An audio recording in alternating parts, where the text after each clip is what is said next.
In a land of honour, steel and bizarre facial hair decisions, where every decision shapes your destiny and that your enemy could be lurking around the next corner. Tee up, lad! In a world where the line between hero and villain is as thin as rice paper, get ready for Way of Samurai.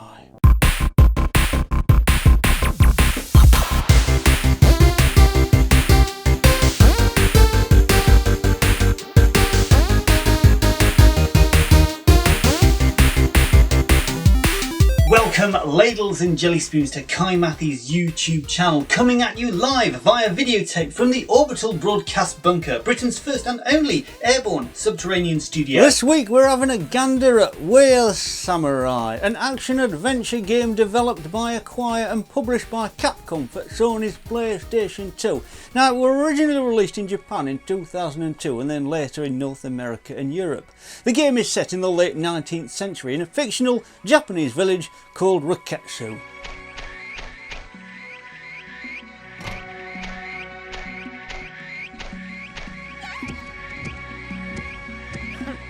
Way of the Samurai is known for its open-ended gameplay, allowing players to make choices that influence the story. The decisions that you make as the player character affect the game's branching narrative and lead to multiple endings. The game's story can play out differently depending on your actions. The game's combat system revolves around samurai swordplay. Players can choose from a variety of sword stances and engage in battles with a wide array of opponents. The combat's not overly complex, but it requires skill and timing to master.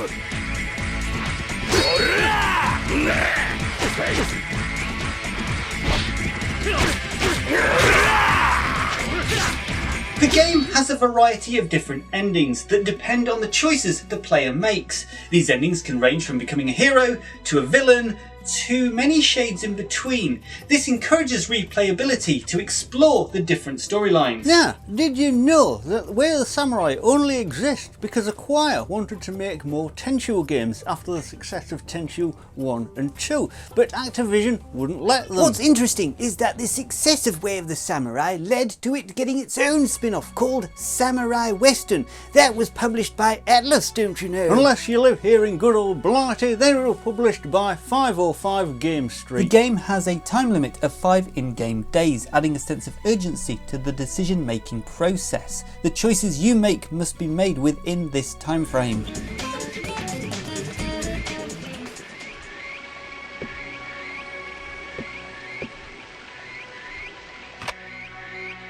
The game features a range of interesting and quirky characters with their own unique stories and motivations. Interacting with them can lead to different outcomes in the game.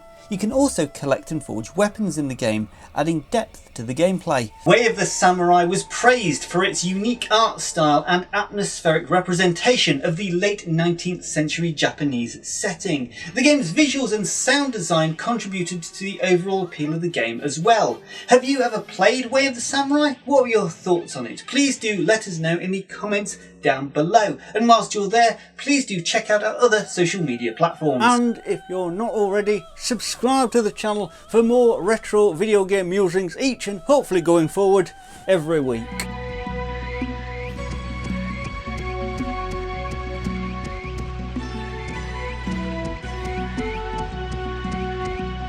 Way of the Samurai received mixed reviews upon its release. Some critics praised its open-ended nature and its replayability, whilst others criticised the graphics and combat system.